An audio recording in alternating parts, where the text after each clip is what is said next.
এমন মুচমুচে স্বাদের আইটেম কার না পছন্দ, তো চলো শুরু করা যাক।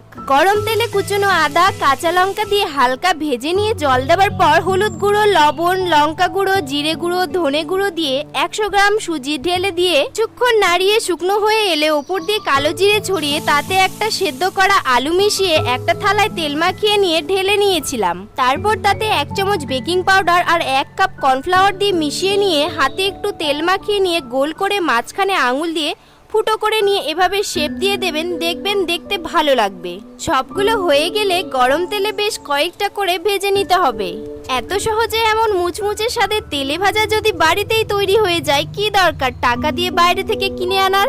যে টাকা দিয়ে বাইরে থেকে কিনবেন, দেখবেন ওই টাকা দিয়ে যে পরিমাণ কিনে এনেছিলেন তার থেকে অনেক বেশি পরিমাণ বাড়িতে ভেজে খেতে পারবেন।